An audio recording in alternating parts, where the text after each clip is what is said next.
And we are live with another episode of BS Busters. And for those of you who may be listening and wondering why is this man's voice so deep, it's because I've been fighting some type of illness. I don't know exactly what it is, but it's involved my throat and my sinuses. I woke up yesterday with my voice sounding several octaves deeper than it normally would. Basically, my voice sounded like it should come from a man named Gerthig, who's like 7'2" and weighs like 350 pounds of muscle, not even fat, just a huge dude. But unfortunately, that's just what happened. So,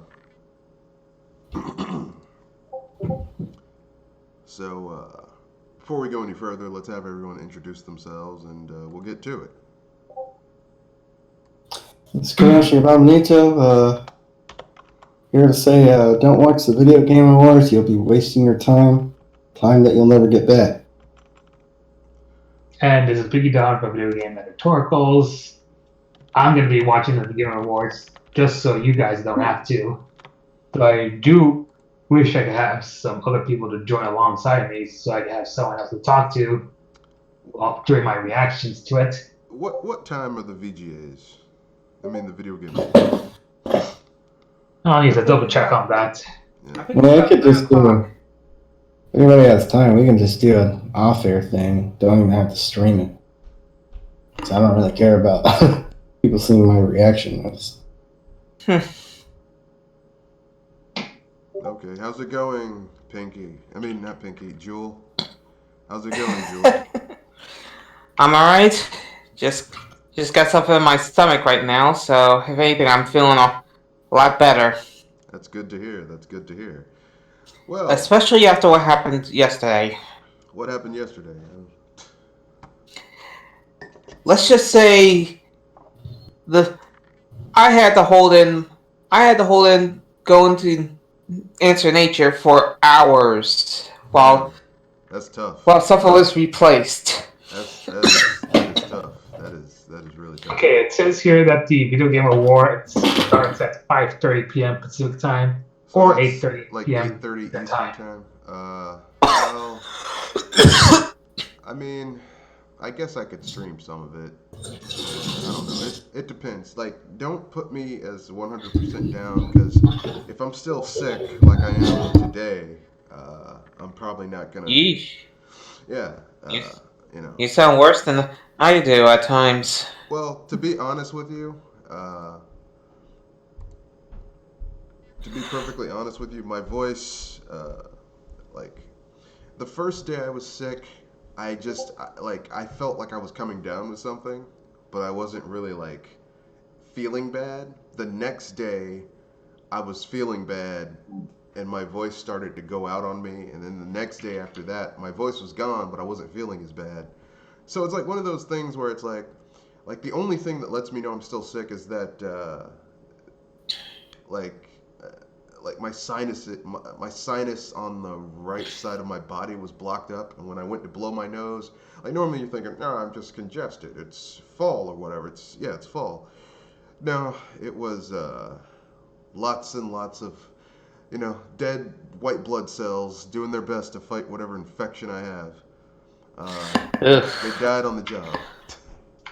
But they're doing their job, because I feel a lot better right now than I did yesterday.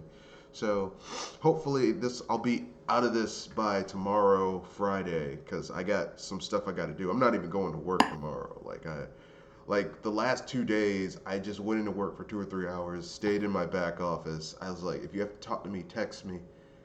Don't come into my office, because you don't want to get what I got.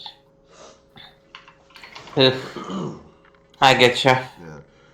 Anyway. You poor soul. Yeah. Anyway, we're talking Western RPGs.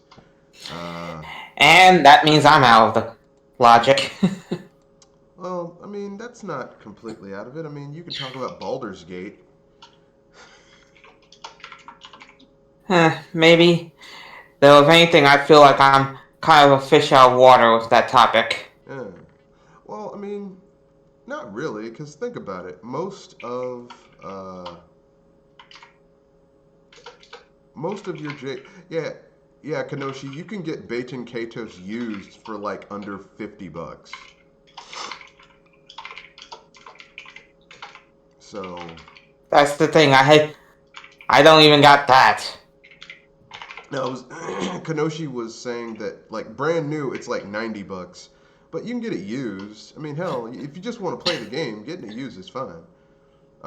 I would never tell someone to spend $90 on a game unless you're getting like if you got Smash Brothers for Wii U or Smash Brothers, yeah, Smash Brothers for Wii U, where it came with like the GameCube adapter and all that shit for like you know 70 or $80. Okay, yeah, that's a pretty good deal because you're getting a GameCube controller, which normally those retail for 20 to $30, plus an adapter, which I mean, if you want the four controller adapter, that's like $15, $20 right there. And then the actual game, which is normal retails for 60. So combined total, that's 110, $120. So you're actually paying less uh, bundled together than it is separately. So so who wants to dive into the Western RPG front first? I'll let Kanoshi do it since he's kind of playing a Western RPG right now. Kanoshi, go ahead.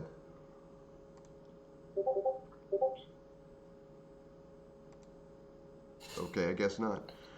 Um, He Oh, probably sorry, did. my mic was muted. When it comes to the whole loot-based shooter, Borderlands 3 is, or Borderlands still does it better than I think the rest of the games. Like, as it pertains to Destiny. Uh, let's see, obviously Anthem, which isn't saying much, and the Division. yeah. I think it's the better. I think Borderlands still does it the best.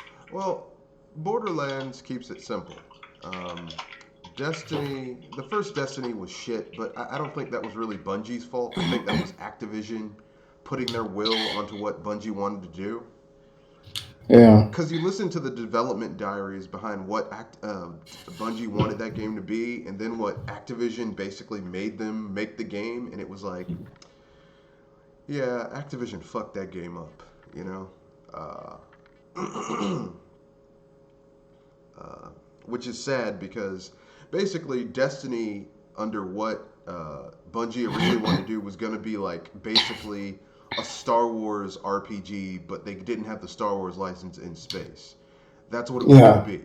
And that sounds yeah, fucking awesome. And then Activision came in and stripped out features in order for it to make a deadline so that they could ship it out at a certain time.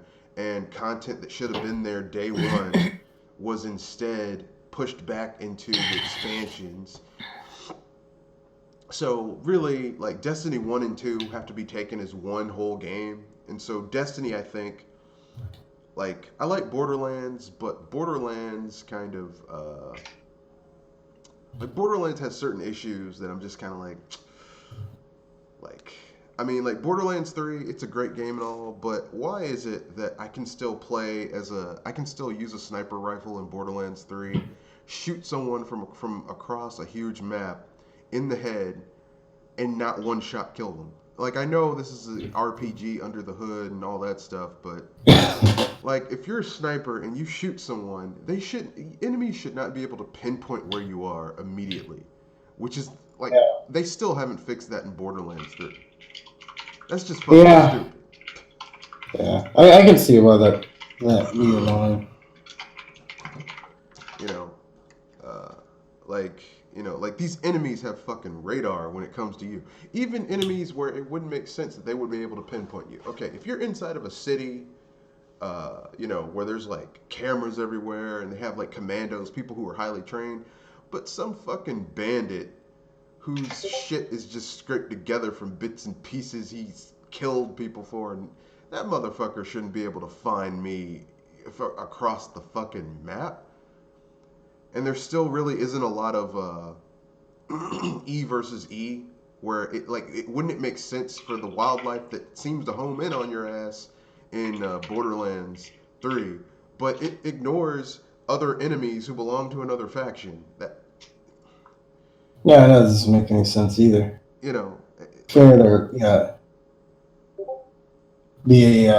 be a sort of living world where where the animals don't particularly care. They're just yeah, trying to protect their habitat or whatever. yeah. I mean that would make sense to me when it comes to Borderlands. Now, Destiny doesn't face that issue because basically, when you're playing Destiny, it's like everything you do is essentially a variation on a raid. So it's like it's an instance, and you're fighting along either by yourself or with a group of friends to get an objective and then leaving, which makes a lot of sense. So I can't get that mad at it.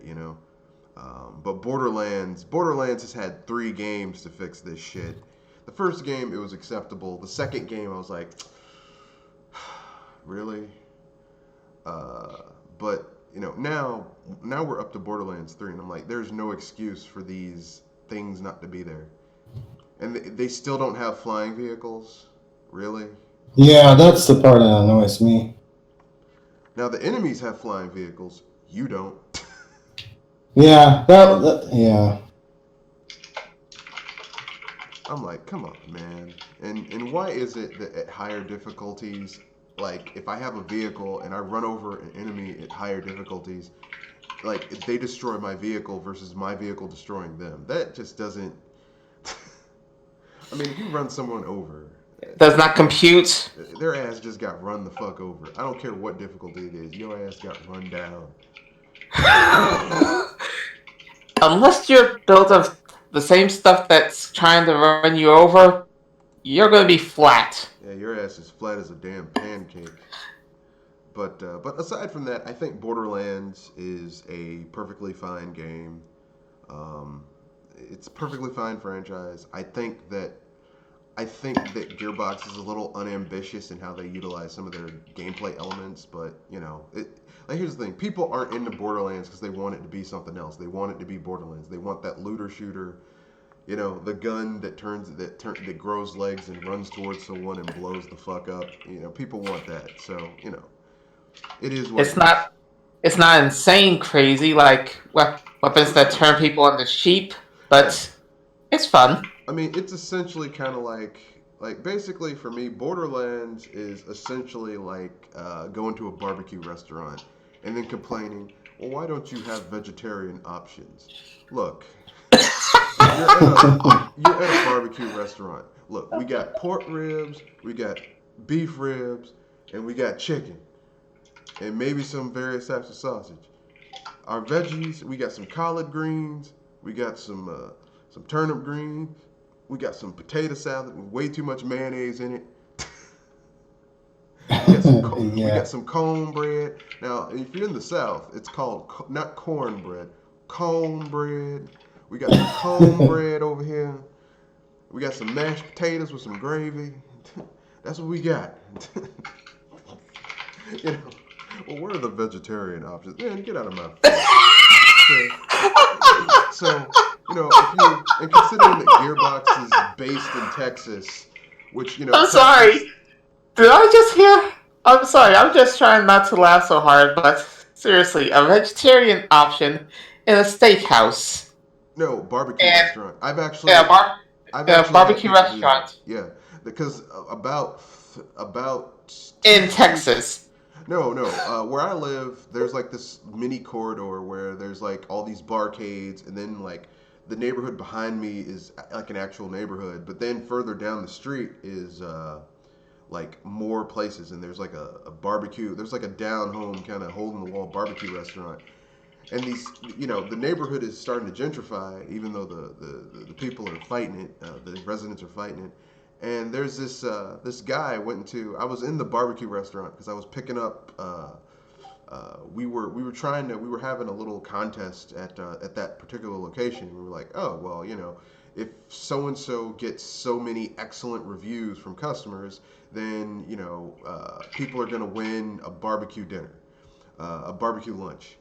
So we shut it down for an hour, and we had a barbecue lunch because they met their goals. And I was like, oh, that's good. So I go down here to pick up the order, And this hipster comes in there. He's like, "Do you have any vegetarian options?" Like, motherfucker, it's a barbecue restaurant. What? God damn. I mean, they're now making some veggie options like the Impossible Whopper at Burger King, where they made Yeah, a but that's that made that a made a it, plant. yeah, but that's made on a grill, and grilling is different from barbecuing. They're two fundamentally different cooking methods. Um, Grilling is where you basically are cooking something over, various heat zones on either a griddle or, a grill.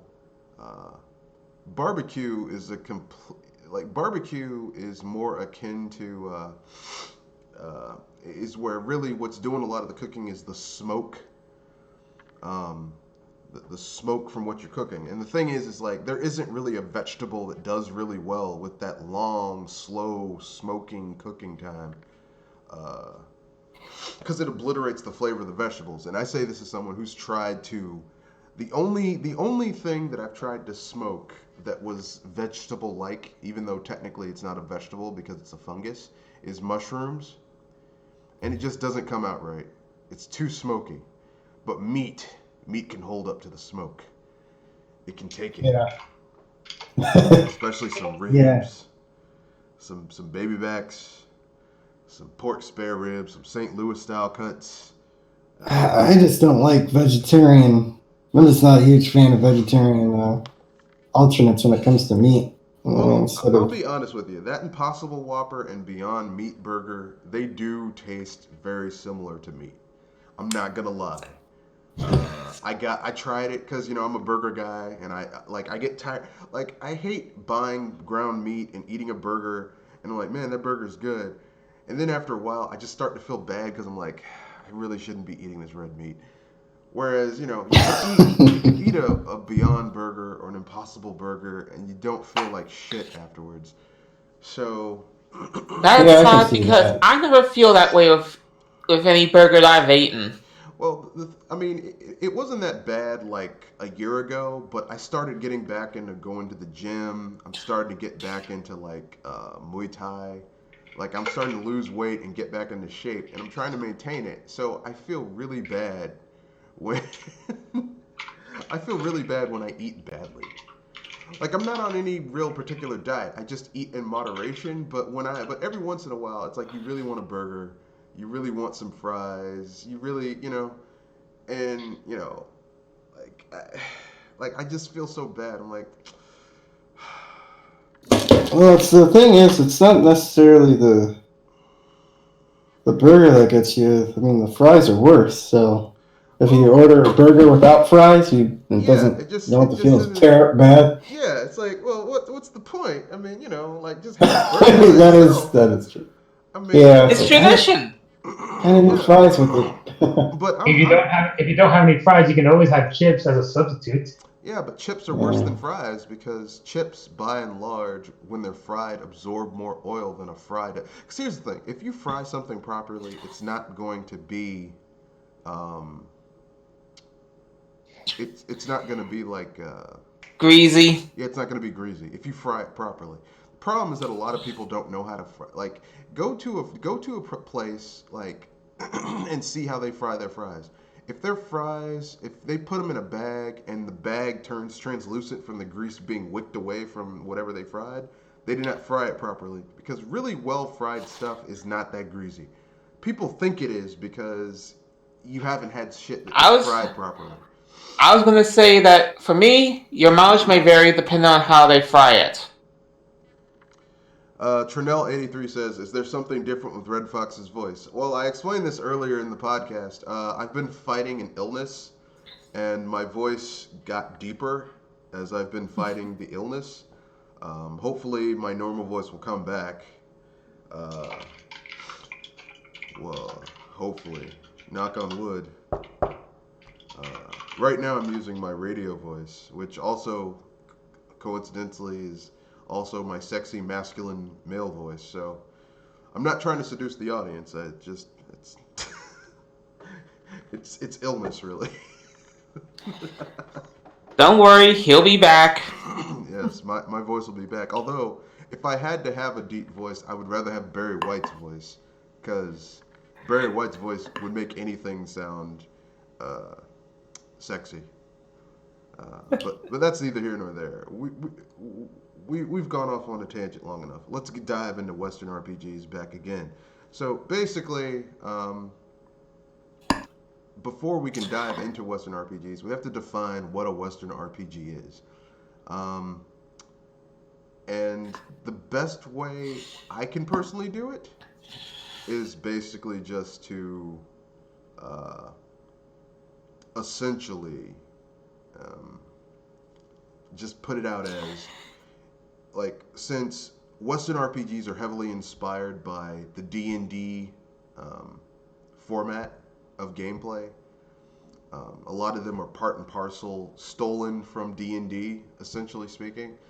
I would say a Western RPG is an RPG that closely adheres to like the Western idea of what a tabletop game is. So you've got characteristics, stats, um, like choice is really important in a Western RPG, more so than it is in a JRPG, because JRPGs are trying to tell you a story. Western RPGs are like, this is your story. How are you going to interact with the world? Um, so And most people would consider the Fallout series, the Baldur's Gate series, or Neverwinter Nights. I'm not sure how they categorize it, and stuff like Fate. yeah, The If I got it Witcher. right. The Witcher is more of a Western RPG than it is. Well, it's definitely not a JRPG. If it was a JRPG, Geralt would look like a little 15-year-old Twinkie boy uh, With spiky hair, with spiky carrying a hair, and he wouldn't look carrying a like sword, carrying a sword that looks like that weighs 500 pounds. yeah, and he would not look like the girl. The female characters would look like little girls, and Geralt would look like a little boy, and it would just look wrong and off on so many levels. Like, Um, they look like little. They would look like little girls that have developed greatly. yeah, You know, it's like, yeah, I'm kind of. 13. Yeah, okay, yeah. I feel uncomfortable playing this game. Uh, But you have a triple D bus. Yeah, it's like I don't. I mean, that's one of the reasons. Like, I don't know when this trend started really taking off, because if you look at old JRPGs, they didn't. I mean, the characters were kind of attractive, but they weren't like I think this overly. happened. I think this started back in the 90s. I think, yeah, the sixth gen. It was like the late '90s, it was like the aughts. Like once 2000 hit, that's when it really blew up. Oh, it's like some people argue it was Final Fantasy VII that started this whole mess. Yeah, but like the characters really didn't look like that in Final Fantasy VII. Of course, I mean it was because of the blocky ass textures. Final Fantasy VIII, they didn't look like that. Final Fantasy IX, they didn't look like that. Final Fantasy X, they didn't look like that. Really, it didn't start to look shitty like that until that piece of shit, the Kingdom Hearts guy came in with that shitty ass art style that everyone seems to love. Um, Yeah, Oh boy! Don't you didn't remind me of the Kingdom Hearts series. did people think Final Fantasy VII was ugly at the time? Because god dang, no, was that game ugly?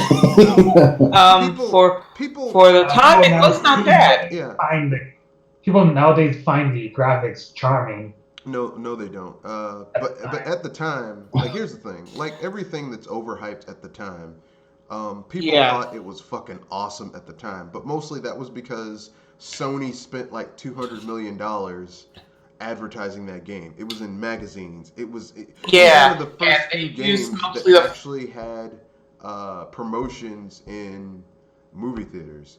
Um, I was gonna say they also mostly showed the the full FMVs, yeah, yeah, FMVs they showed for mostly the the commercials FMVs. instead of Yeah, the normal gameplay, yeah, which but really I kind mean, of here's the thing. scares the sight. Here's the thing. SquareSoft never promised anything more than what Final Fantasy VII was, which Final Fantasy VII was a 3D version of Final Fantasy. That's nothing more, nothing less. The problem is that a lot of fanboy. Like you look at the people who have fond memories. A lot of them who have fond memories of Final Fantasy VII. You ask them, well, what Final Fantasies did you play before Final Fantasy VII? They didn't play a goddamn one. What Final Fantasies did you play after Final Fantasy VII? Most of them kind of dabbled in 8, and then it dropped off after that. They didn't play 9, they didn't play 10, they didn't play 12, they didn't play 13. So these people are basically what I like to call Wii players, where they jumped on at a certain point because it was popular, and then they kind of dabbled off. They kind of dribbled off after a certain point. I was gonna say, considering you said that they didn't play 13, I think that's a good thing. Well, I mean, what I'm saying is this is why Final Fantasy has not been able to reach the numbers that because basically, like Square Enix seems to think that Final Fantasy, every time it comes out, it needs to sell Final Fantasy VII numbers, and that's just fucking stupid. Especially since they kind of rigged those numbers. No, they earned them. But like I said, if you adjust for inflation, almost like $600 million to advertise a game, it damn sure better sell a lot of units, you know? Mm-hmm.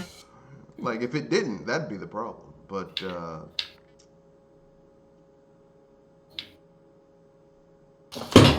anyway, as I was saying, Western RPGs tend to be more focused on player choice. So with that being said, since Jewel is not really into Western RPGs, Kanoshi, are you into Western RPGs at least enough to be able to comport a list of your top 5? No, I don't think I've played enough of them to say these are my top 5. Okay. Games I guess I do like, well, or what I've played of is obviously Kingdom of Amalur, The Witcher 3, obviously the Borderlands games, and that's pretty much it. All right. I mean, I played a little bit of Mass Effect 2, but that's not really enough to be like, yeah, that's a game I really like. I haven't played enough to. Man, you're naming some really good games, and I'm like, ugh, man. Like Kingdoms of Amalur is really good. I wish that game had a sequel. It's too bad that company went under. Too bad. Yeah, it is too bad. And the rights to remake the game are held by EA, so it's never going to get remade. Uh, Yeah. because then, if that game was remade by EA, they would do microtransactions for every time you wanted to make a weapon. Like, oh man, you need rune stones to make this weapon. Well, too bad. It's $4.99 for a pack of 15. Oh, jeez. You need 500 rune stones to make the ultimate weapon.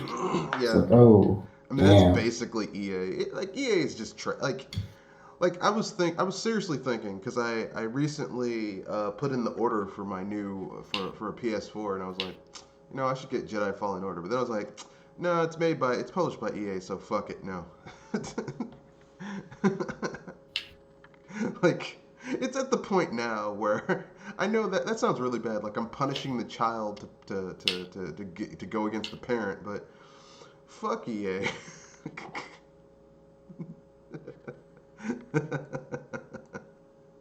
That's terrible. I'm punishing the child to hurt the parent, but I fucking hate that company.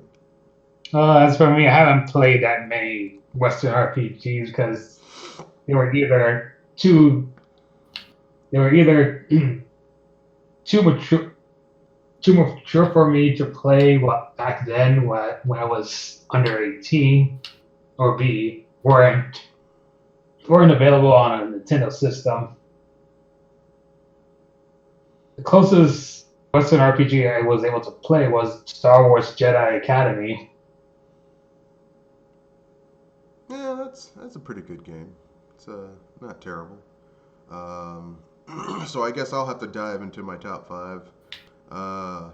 This is not from least to greatest or anything. These are just my top 5 Western RPGs.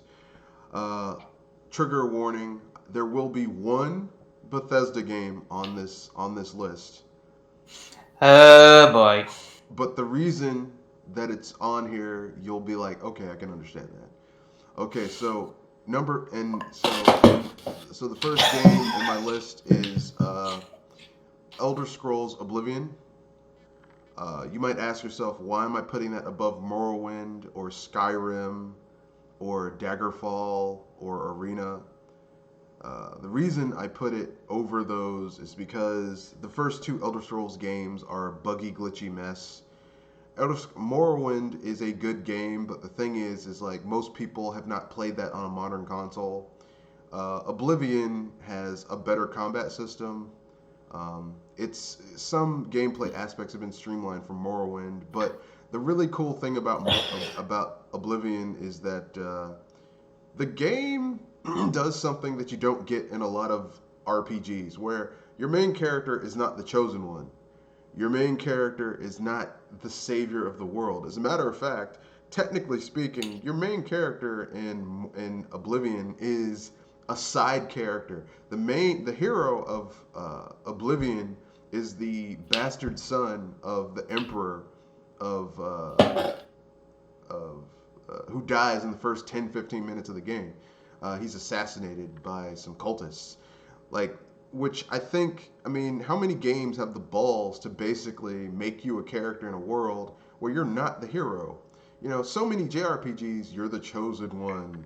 You were the secret child of some great hero.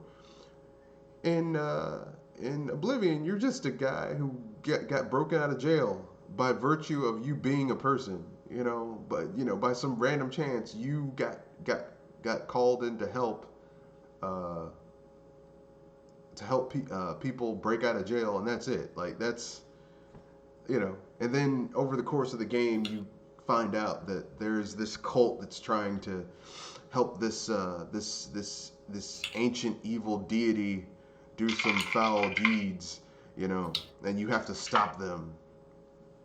But you're not even the hero. Like I said, you help the main character of the game, but you're not the main character, which I think is uh, fucking brilliant in an Yeah. RPG. Because normally, like I said, it's like Big Trouble in Little China.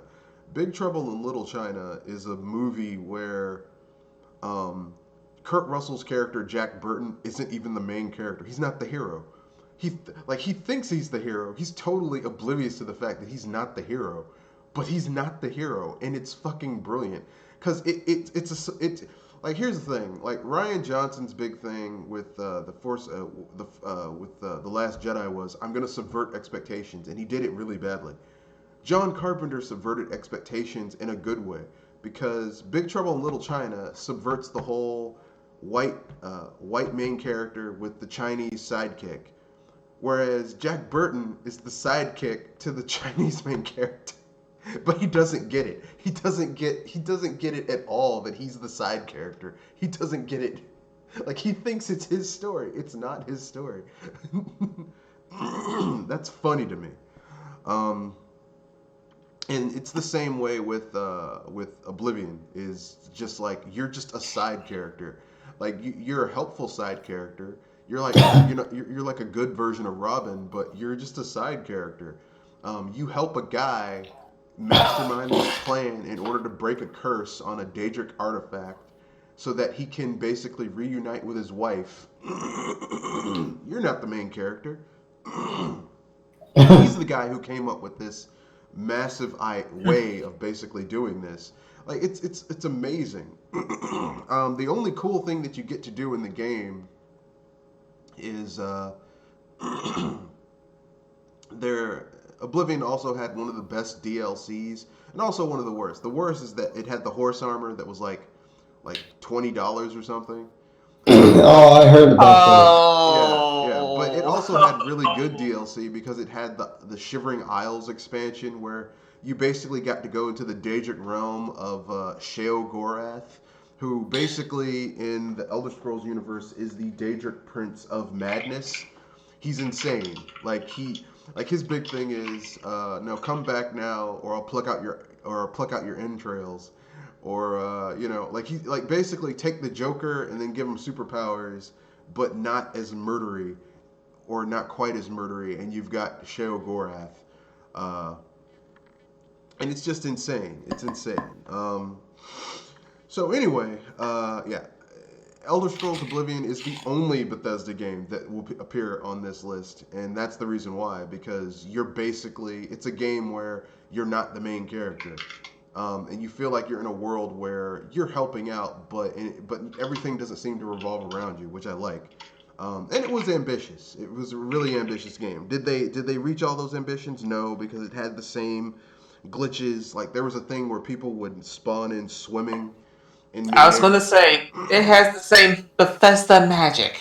Yeah, the Bethesda magic of this shit's broken as fuck. Next, um, uh, next, my next game on my list is not a Bioware game. It is not a Bioware game. Um, I'm going to go with an oldie but goodie, one of my personal favorites, Fallout New Vegas. Oh yeah, I've heard good things about that game. Yeah. Now, to be fair, this I did game, call out that the Fallout series was a good Jeff Western RPG. So here's the thing. Fallout's 1 and 2 were made by Interplay, which the team there, as we all know, eventually when Interplay went under, Fallout was sold to Bethesda, and they made Fallout 3 and Fallout 4. Fallout New Vegas takes place between Fallout 3 and 4 in terms of releasing, and it was not made by Bethesda. They use the same engine as Bethesda, but the studio that made this game is Obsidian, and it's really fucking good. Now, here's the problem. Like, I mean, here's the problem with Fallout New Vegas, okay?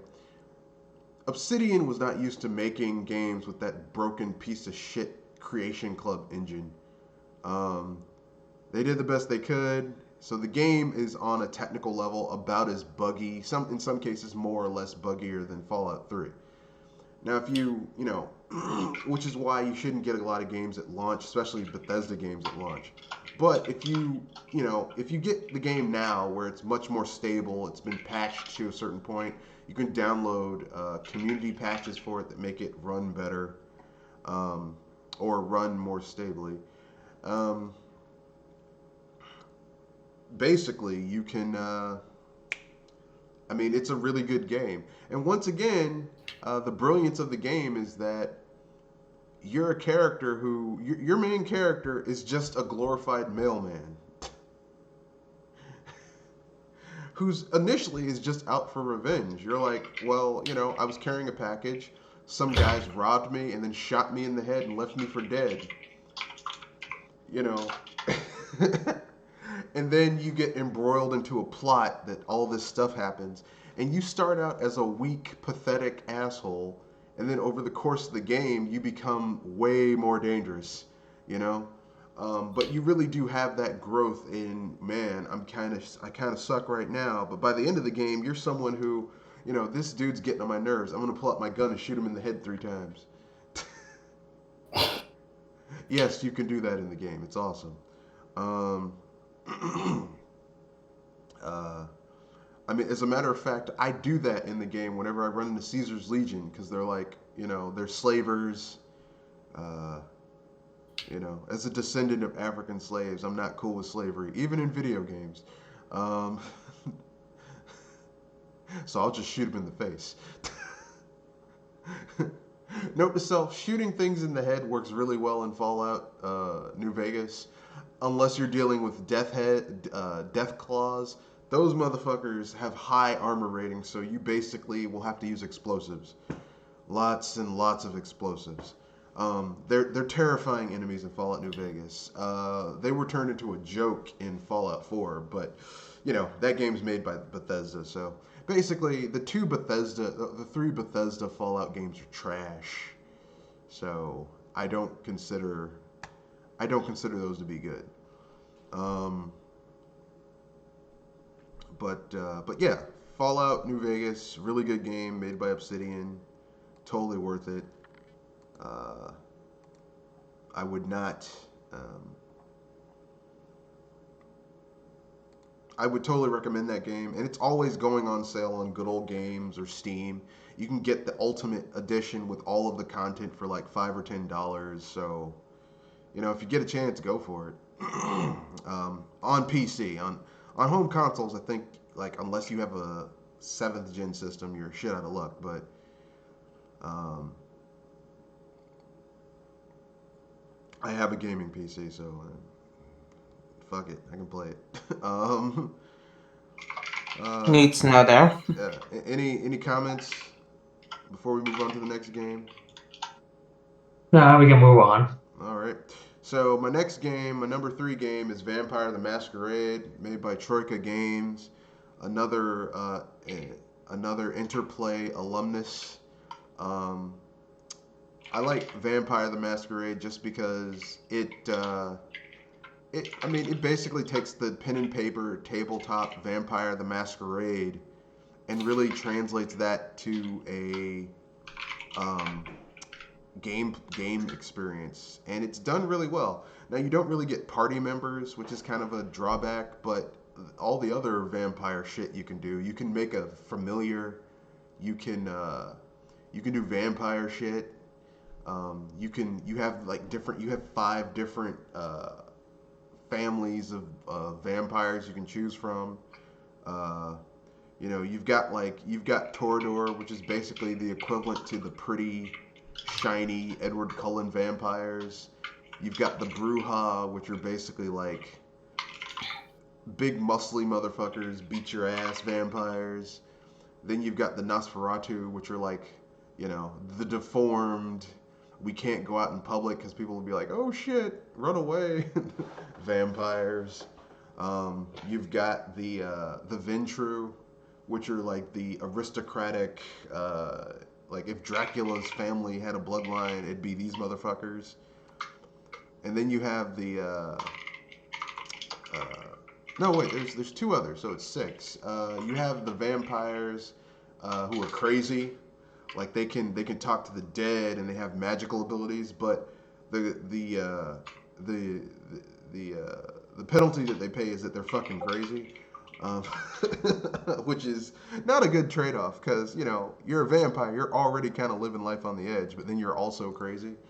And then the last group is the Gangrel, who have the ability to shapeshift into various animal forms, which is kind of cool. And like the game basically has that whole, you are a small part of a much bigger plot of things going on.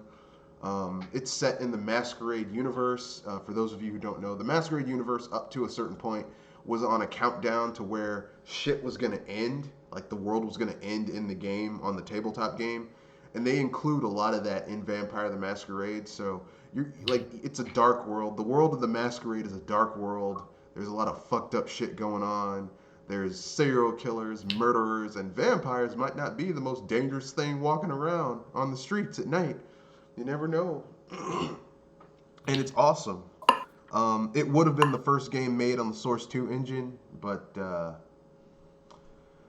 they were made to make that game wait a little bit so that it could be Half-Life. So, yeah, kind of sad, but who knows? Could be worse. Yeah. Yeah, I mean, and once again, it's one of those games that was notoriously buggy at launch because Troika wasn't used to using that engine. But if you get the game now, I think it occasionally goes on sale. The IP is owned by Activision, so Have fun with that. yeah. But every once in a while, it does go on sale, and if you can get it for like $5 or $10, go for it. You can get mods that add in content that was cut by time constraints. Mods that add more stability to the game, adds new content. There's some really cool shit, and I mean, I do a playthrough of that game once a year, and it's totally worth it because, and plus, there's a vampire in the game who is crazy, her twin sister shares her body, and she dresses really scantily, really scantily, really scantily. She's on the cover of the game, so name's Jeanette. What game is this? Vampire the Masquerade, Bloodlines. Oh. Yeah. It's one of my personal favorites. maybe not the best game ever, but I like it. My next game is another Oblivion game. I'm gonna say Knights of the Old Republic 2. Well, I'm not surprised that Star Wars is here. I had to put Knights of the Old Republic 2 on there. I know a lot of people would go with Knights of the Old Republic 1, but I'm going with 2 because um, the first game, is a good try, but it's kind of it's a little simplistic in its morality system. Like a light side choice is clearly delineated from a dark side choice, and the choices are way too binary. The gameplay systems are a little overly simplistic, and like the the reveal of the game, like the big reveal of the game, which at this point, if you don't know the major reveal of uh, the original Knights of the Old Republic, I'm just gonna spoil it because fuck it. If you haven't played this game or heard of the big reveal of the game is that the reason your main character is so good with the Force and knows how to use a lightsaber and knows how to do all this shit early on in the beginning of the game is because, spoiler, your character is Darth Revan. Okay. Oh, You were betrayed by Darth Malik and left for dead, and the Jedi's found you, and your memory was gone. So they basically just retrained you, and you're Darth Revan, and you can choose to become a Jedi again or continue to be a Sith Lord. Now, KOTOR 2 takes place a few years after that, and surprise, Darth Revan was not able to accomplish, or your character wasn't able to accomplish what they were trying to accomplish, and the Sith Lords are still fucking shit up in the Old Republic. So your character in KOTOR 2 plays one of the Jedi who followed Darth Revan before he became a Darth during the wars. Because the big impetus of KOTOR 1 and 2 is that the Mandalorians were starting wars because Mandalorian culture is very martial. And so basically, they think it's their job to start wars with what they think are weaker cultures so that the strongest can survive. And the Jedi were like, we're not going to get involved because that's not our jobs. And some other Jedi were like, look, yeah, but these assholes are going around just killing people. We can't just let them do that. And, there was a rift in the thing. And certain Jedis followed Revan and Malik, and other Jedis stayed with the Council. Sound familiar? Which does create quite a divide, doesn't it? Yes, it does, because like they were like the Jedi's who stayed in the council when the Sith Empire came back and started taking them out, and like they destroyed the Jedi Temple on Korriban. I mean, it's kind of bad. But anyway, KOTOR 2 is just a more ambitious game. The gameplay systems are more enhanced. Dynamic. Well, yeah, like okay, like in KOTOR 1, you get to build your own lightsaber. And I mean, any Star Wars game, that's really cool, building your own lightsaber. In KOTOR 1, you basically, like, the way you build your lightsaber is you find a crystal, you get the hilt, and then you get the focusing crystal. So the focusing lens. And that's like 3 pieces, and that's nice, okay? In KOTOR 2, you've got 6 pieces that you can basically customize your lightsaber with. That's a single lightsaber. Plus, you can customize the shit out of all of your equipment. It's ridiculous the amount of customization you can do to your characters. Plus, the moral choices that you make in KOTOR 2 are more shades of gray than just clearly, this is a good choice, this is a bad choice, this is dark side, this is light side. And because here's the thing, real life is not black and white. It's shades of gray. Some things are lighter than others. Other things are darker gray than others. But it's not like, oh, this is clearly good. This is clearly bad. And KOTOR, like, I mean, basically for me, BioWare has always been essentially like the, bootleg Obsidian. You know? yeah. Like Obsidian's like, we're gonna force you to think hard about the choices you make in our RPGs, And then you get BioWare that's like, well, you're too stupid to make tough choices. We're going to make it easy. And I think that, but I kept that opinion to myself. But I think the recent gameplay choices and gameplay decisions of BioWare have kind of paid true to that belief that BioWare is essentially a bootleg Obsidian.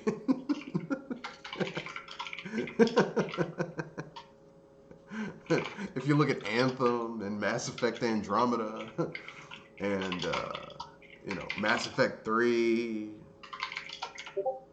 just how shitty BioWare has become over the last few years, I think we can all agree that that's an issue. Okay, so and my last game on my favorite Western RPGs is another good one. Another good one. I'm going with, this is not an Obsidian game. I'm going with the latest Pathfinder game. Pathfinder Kingmaker. It's basically, the game basically reminds me of a better version of Baldur's Gate or the Temple of Elemental Evil, stuff like that, except it's better. And instead of being set in the restrictive nature of D&D, it's in Pathfinder, which is a lot more open, which I like. And I've beaten that game like 4 times now, and it's really good. So I've got one Bethesda Western RPG, I've got 2 Obsidians, 1 Troika, and 1 more. That's it. That's all I got. So anyway, that's all I got. Those are my top 5 Western RPGs. So I guess since we got a little bit of time, I guess we can get to a little bit of this news. How about that? How about those indie games, huh?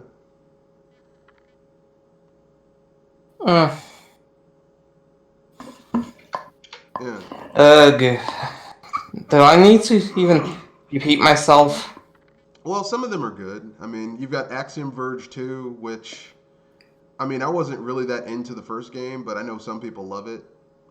Yeah, you're right. But if anything, that is a pretty neat game. Yeah. Too bad the people that worked with them got shafted the creator of it. Who, Thomas Happ? Really? Yeah. I didn't know he got screwed over. Then we've got Sports Story, which is it's the sequel to Golf Story. But you got tennis and other sports games in it. There's tennis, there's volleyball, there's soccer. I'm like, God. And you can mix them all up in different areas. Yeah, there's baseball. Like, I mean, I can't believe this little indie studio is making the Mario Golf games, the style of handheld Mario Golf games we should have been getting from Camelot, but they don't make games like that anymore. They make that shit we've been getting. So, such a shame. It's a good thing that someone's filling that niche that has been vacated. And then we've got Monster Hunter. I mean, Dauntless. It's basically Monster Hunter. I'd say you hit it on the nose. It's Monster Hunter. It's Monster Hunter. Basically bootleg Monster Hunter. Well, I mean, it looks more interesting than Monster Hunter to me, just from the art style and stuff like that. Because Monster Hunter World is, like, that art style is a little too... Thick. Well, it's a little too... realistic. Yeah, it's a little too semi-realistic, and I'm not a huge fan of that. But Monster Hunter, but, you know, Phoenix... shit, I forgot. Let me look it up. Dauntless actually looks like, you know, it's like, look, listen, we know this shit's a Monster Hunter knockoff. Come on. Uh-huh. And it's like, unlike Monster Hunter World, where you have to spend $60 to get the base game, this game is free, but they have microtransactions. And I know people are going to be like, well, what do you mean? Look, if the game is free, these people have to make money somehow. So I'm not going to be like, oh, they shouldn't have microtransactions. I was going to say, how they make that money with the microtransactions is going to be the big factor of if it's good or not. Well, if a game is free and it has microtransactions, I can understand that. If a game is $60 on top of having microtransactions, I don't Yeah, understand that's that. when some people Yeah, are gonna say, "Really?" yeah. I mean, I would rather you just raise the price of the base game and not have microtransactions. I would rather pay like 80, 90, $100 for video games. And no people are going to be like, well, that's just unrealistic. If someone said, look, we will sell you a game, it will be $100, but there will be no microtransactions in that game, I'd say, okay, I'll buy it. It doesn't bother me. I'm really not, I mean, if you're broke and you don't have money, look, gaming is an expensive hobby. It's not the most expensive hobby. I would say that people who restore old cars or, you know, play with model trains, though that's an expensive hobby. But video games isn't cheap, okay? So, if you're a cheap ass mofo and you don't want to spend money, then go read books at the library. That's free. The next game, The Talos Principle, Deluxe Edition from Crow Team.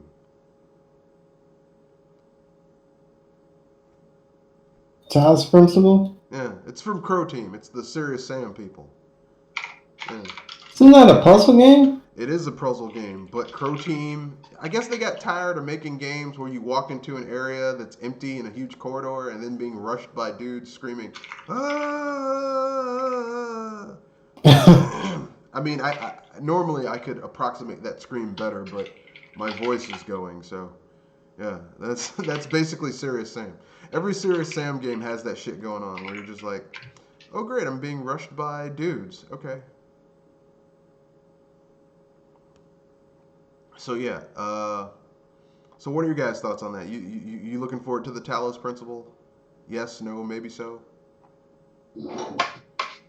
For a second, I thought that game was already out. I It might be is. thinking of something else. It's just coming Less, to the Switch. less likely here. Oh, Yeah.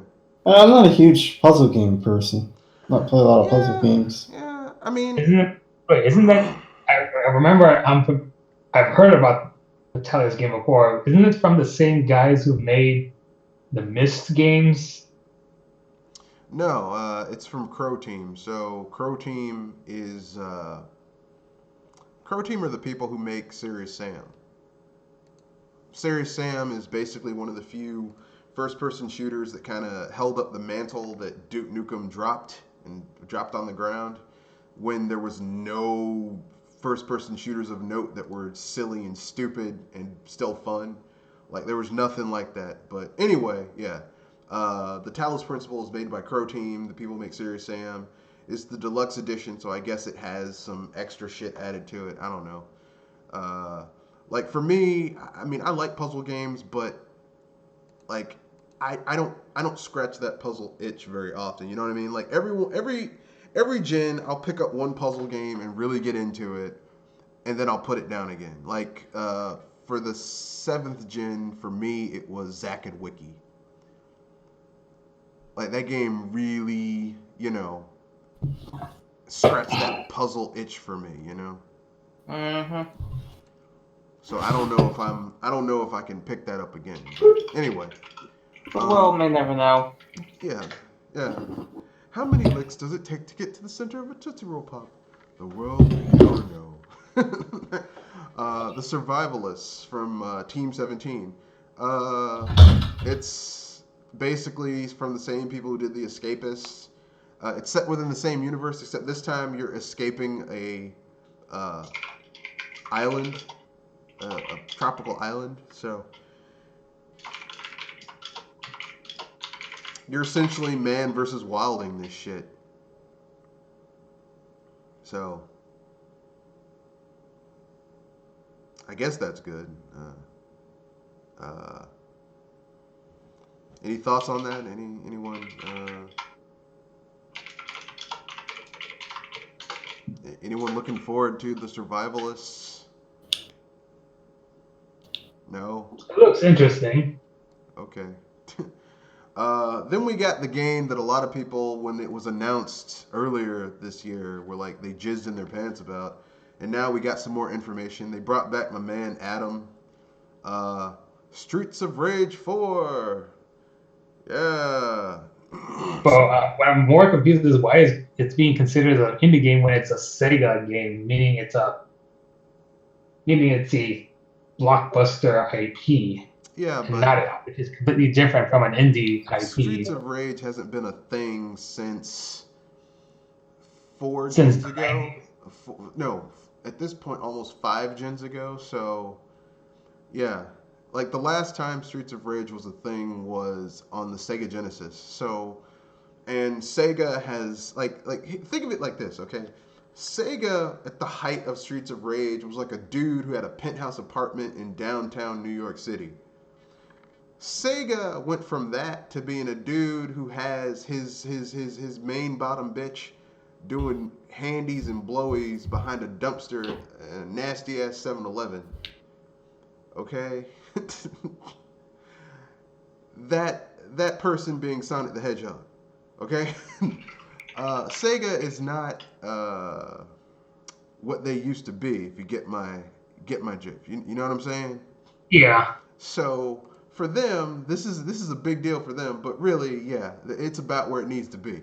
Streets of Rage 4 from .emu / Guard Crush Game / Lizard Cube, and plus it was licensed out to someone else. It wasn't made by them internally. Which I mean, considering that Sega can't even really make Sonic the Hedgehog games anymore, I wouldn't trust them to make a Streets of Rage game. Would you? I wouldn't. I'd be like, nah, no, bruh, no. I don't trust it. So, what are your guys' thoughts on Streets of Rage 4 coming to the Switch?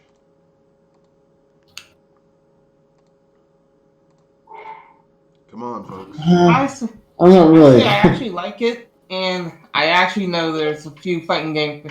I mean, there's a few fans out there that would really love this one. All right, Kadoshi. I don't really care. You don't care about. I never was a. Yeah, I'm not super into Streets of Rage. I mean, I hear people like it, and hopefully it's a good game, and hopefully, they don't feel like they're getting ripped off or anything. Pick it up. All right. Well, I know one person who jizzed in their pants about this shit. Yep, I had that feeling about it already. The video game nerd, Andre.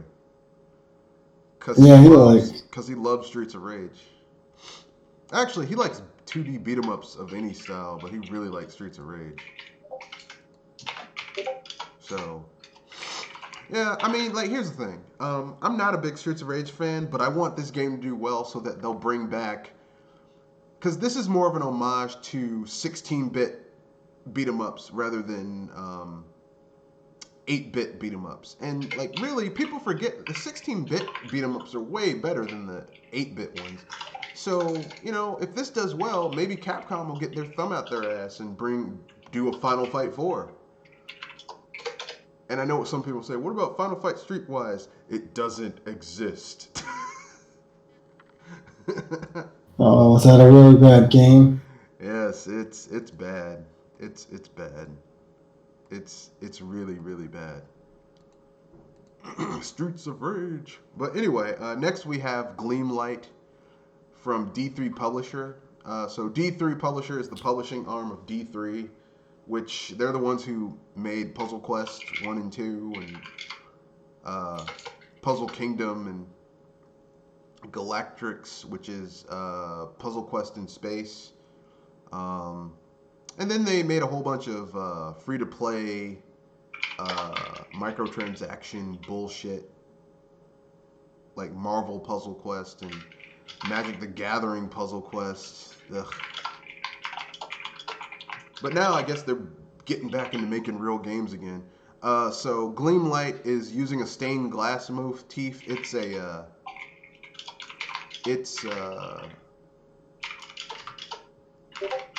It seems like an interesting game. I'll have to see more in order to determine if it's something I want to get, but it looks interesting. It's from the same developers as Bloodstained Ritual of the Night, so it could be good. I don't know. Your guys' thoughts on it?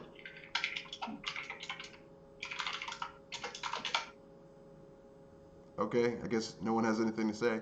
Okay, next one we have. No. I guess the next one is Tony Hawk's Pro Skater, but with birds. So it's Skatebird. This is like one of the cutest indie titles we. Yeah. And It is. now, I mean, this is a game where you could actually show yourself flipping the bird, and no one's gonna get copyright strikes. Because it's little tiny birds on skateboards. And it's older than you think. Actually, go to YouTube and type in bird skating, and you'll see some old videos of people video recording their pet parakeets skateboarding. Yeah, I mean In the shit looks it looks interesting. It really does look interesting. I mean, I hope it. I might get this game because I've been wanting to get into. I've been wanting to have a Tony Hawk Pro Skater scratch that itch type game, and this looks like it could do that, but without having for me to get Tony Hawk's Pro Skater with it's always online and like the last one they released, like it came out and they fucking released like a 30 gigabyte patch that was the rest of the game. Like the base game was 18 gigs, and they released a patch that was 30 gigs for the rest of the fucking game. Like you don't have to do that here, you know, which proves you don't need massive graphics in order to make a Tony Hawk game. You know, you just need to make a good game. You know, a good game with some decent physics, and you can get it. Next, we have Bacon Switch, which I swear was one of the best intros where the guy was just fucking eating. I was like, bro, those pastries look good, but seriously, it's not cool to be eating, while you're doing the thing. I guess the game's kind of like that game where you cook food, except this time instead of like just straight up cooking an entire meal, you're just doing dough. So, I mean, it looks like it'd be a fun party game. I'm probably not gonna get it because you need to play with other people, and I don't really like doing that often. Uh, but what are you guys' thoughts on it? You think it's good? Anyone? Hello? What was the question? What do you guys think about Bacon Switch? Bacon Switch? Yeah, it's the game where it's basically a party brawler that's all about the food. Up to 4 players work as a team to punch, combine, and bake dough before time runs out. Bacon Switch cooks up something special on Nintendo Switch in summer 2020. Oh, that could be interesting. Yeah. The next That's game is okay. the next game is a game that I'm really looking forward to. It's Super Mash. Oh yeah, this one's one of the more interesting games in the Yeah. showcase. You just combine genres. Yeah, you combine genres of games and then you play through said game in order to earn cards, which you can then use to tweak your next game that you mix. But you can also share those games, so you can combine like JRPG with sports, JRPG with shooter, JRPG with this, or sports and platform. You can combine all this shit to create new games and then play them. So essentially, you get to make your own game. Of course, within the Okay. algorithm of the game. So you can't make any game you want. So those of you who want hentai porn with JRPG, you perverts, you don't get to do that. Although I'm pretty sure if this comes to PC, someone will probably figure out some way to do that shit. But yeah, Super Mash looks really cool. You can create your own games. That's kind of interesting. Anyone looking forward to this? Yes, no, maybe so. Anyone? Sorry, what was the name? Super Mash. Soup? Yeah, it's the game where you play as a game shop as a brother and sister own a game shop who discover a mysterious console where you can essentially mix 2 genres of games in order to create a new game. Oh, that okay. has characteristics of both of those genres. Yeah, that could be pretty cool. I wonder how limited it's going to be, though. I Yeah, haven't seen the trailer. yeah, that's what I said. I was like earlier. I said, well, I mean, you'll be able to make any game you want within the algorithm of the game. So Yeah, it only has so many options, but that's still pretty cool because I'm a JRPG fan, so I'm going to be mixing everything with JRPGs. yeah, yeah, And yeah. I'm gonna be curious to know how limited the algorithm is. and plus, you can share your games with people. Like, say, here's the thing, right? I don't give a shit about Mario Maker, but you give me some shit like this, I'm like, wow, this might be might be something I'll get. Next, we have Cell Forth, which is basically the Switch's version of that shitty game from Rare over at There. Microsoft. It's like that, but probably not as shitty. Yeah, it's Cell Forth. It's like that, but not shitty.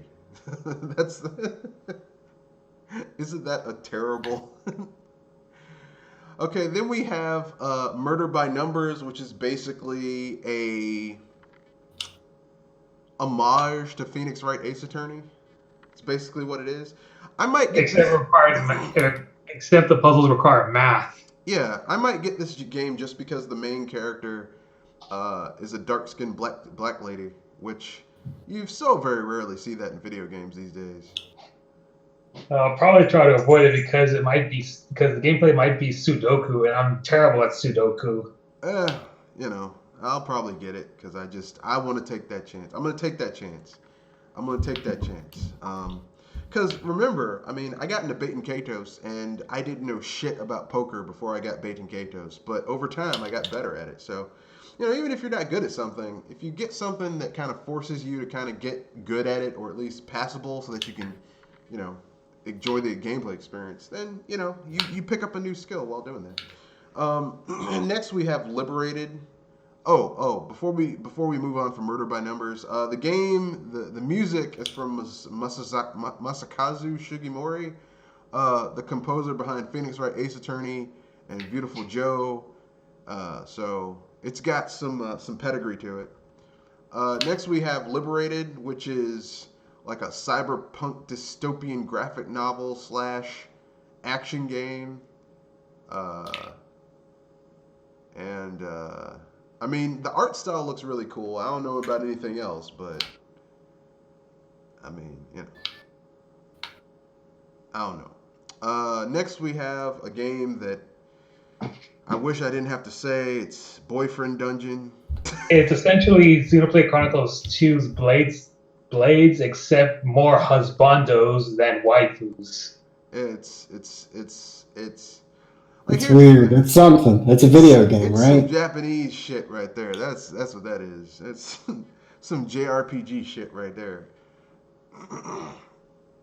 And some of the people who made Hatoful Boyfriend is involved, I believe. That's what I'm saying. It's some JRPG shit right there. Now here's the thing. I'm not gonna get this game, but I'll be okay with it if they include the thing because there's a manga that was basically about this guy whose family comes from like a family of swordsmiths and swordsmen, and the big thing is that they have the ability to bring their weapons to life. But here's the thing: if they bring their weapons to life, they can't actually uh, they can't touch them. Like if they try and grab, like the guy's katana turns into this hot chick, but if he touches her, he gets cut. So if they keep that attitude where this chick's like, I'm so in love, and then she gets all cut up because she's trying to make out with her sword, then I'll be down with it. But if not, then I just don't care. Next we have Dreamscaper, which is interesting. It's about this girl who's trying to battle crippling depression by basically going into her dreams and beating the shit out of monsters that personify this. It looks interesting. I might get it just because of that. And finally, we get Oddworld Stranger's Wrath, which this game has released on a lot of shit. Um, It's on everything, right? I mean, it's. I mean, look, listen. You can get the original game on the Xbox. It came to PC. I think it eventually came over to the PS3 and the Wii U and the PS4 and the Xbox One and PC again. Like, look, listen. If you want the game, here's the thing. The game has a really good idea, but it just kind of like. How can I put this? Good idea, bad execution. Like the. Mm-hmm. For example, essentially, like if you look at the like the controls are kind of shit. Like the first-person Yeah, shooter controls are kind of shit. The ideas yeah, behind the game are really good, but the controls are like, mm, yeah. I'm not feeling it. But you know, it is what it is. But that's just me. So those are all the games that were announced at the indie thing. If no one else has anything else they want to mention, we can wrap things up quick. So anyone have anything they want to pimp out? Any topic they want to bring up that we can knock out in 10 or 15 minutes? There's another Yeah. article I linked, which is Pornhub's 2019 reports regarding the traffics by game platform, most popular video game characters from their Yeah, website yeah, and whatnot. apparently, like the most people who are watching porn via their their On console the PlayStation. is apparently on the PlayStation. So really, not a surprise for anyone. Really, apparently people really like to beat their meat who own PlayStations. Almost makes me not want to get a PlayStation, but And the most searched video game characters on their website is Zelda yeah, I don't know why at number anyone one. would want to fuck Princess Zelda though. That's the like she's not really fuckable. Because Breath of the Wild and Super Smash Bros. Ultimate She's made still her not really look fuckable. makeable. She's The still not really industry fuckable. disagrees. Eh, yeah, but these people are pervs, so. And number two is Lara Croft, then their Diva, then their Mario, and Bowsette. their opinion really doesn't. That's weird. Yeah, that's just weird. Like, why would you lust after someone who isn't real? I don't get that. And Overwatch is the most searched video game, Well, that makes sense. followed That by Fortnite. yeah, that totally makes sense that someone that Overwatch would be the most searched thing. But And Pokemon's what up the there Mike because and what? Minecraft is Yeah. in the top five. Like, how are you gonna like? I don't even know. Like, here's the thing: if you have to wonder where you would stick your dick, What? like, I don't. How could you even physically? Never mind. We're gonna get off this topic because it's Um, weird. I was about to say that hit the WTF meter, and I think Reds is broken. Yeah, I'm just leaving it. I don't even. Don't want to know. No, I mean, I wasn't even gonna touch this topic, but I opened the door because I was like, anyone has anything they want to mention before we I wrap things kept up? it I kept quiet about that because I somehow knew Pink would do it. And I was like, I really didn't want to touch that one, but you know, I opened that door. That was on me. I shouldn't have done it, but I did it. Uh, Yeah, the Elder smart play. Scrolls Legends development has been halted because Bethesda needs to spend their time putting their energy into their next games and finding ways to fuck people over yet again with microtransactions. Um, Fun. yeah, there's a sequel to Pathfinder Kingmaker coming out called Pathfinder Wrath of the Righteous. Sounds really cool. I don't know if it's going to be good, but it sounds really cool.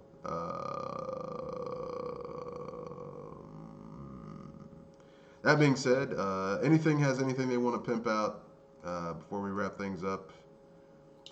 Anything? Well, I got a new TV. It's actually a 4K TV, and so I was curious to know what 4K looked like in a game, and so I turned up 4K settings, and besides the game actually slowing down So I don't have the hardware to play at 4K, 4K 60.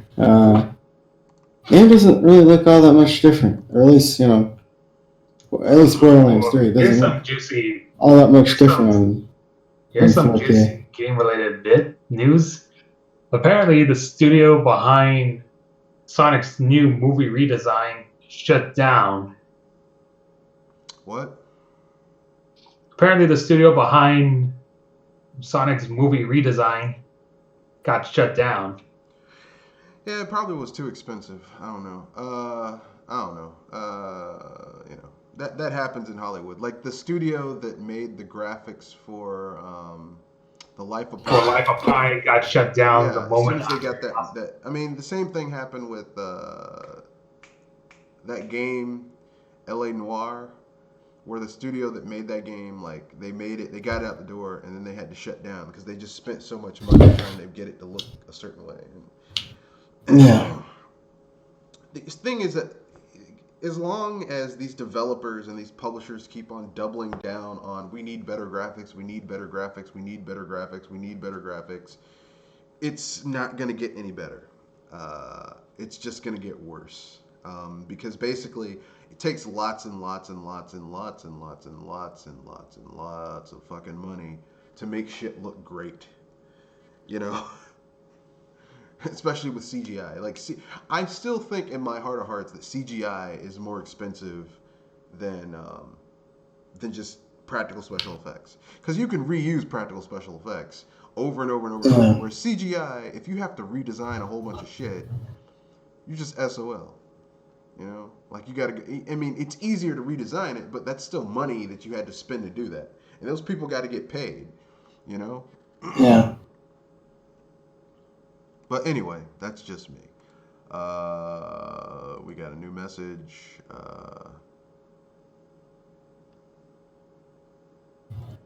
Yeah, that makes sense. So,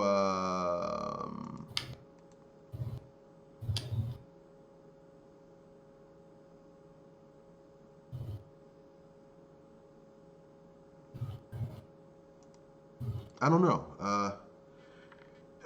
Anyone else have anything else they want to bring up?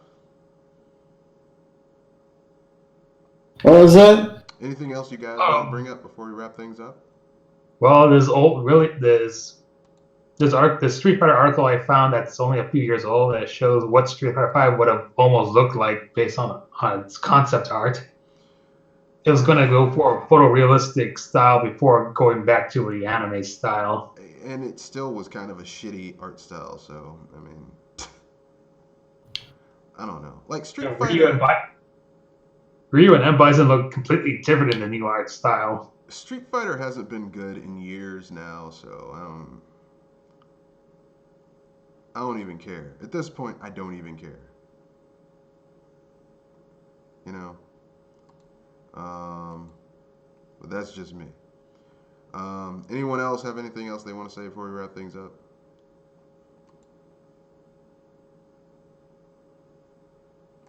Nothing? Nah. All right. So, anyone have anything they want to pimp out before we wrap things up? No? Okay. To get in touch with the cast via Gmail, you can reach me at Mr. Red Fox, bsbusters@gmail.com, or at Twitter at Matthew Wesley at Mr. Red Fox 91. With that being said, that's the end of the podcast. We're ending a little bit early, but hey, I'm sick, trying to conserve my voice. With that being said, that's the end of the podcast. Rate, comment, share, subscribe. Peace out. Good night. And remember, on BS Busters, no bullshit allowed. Good night.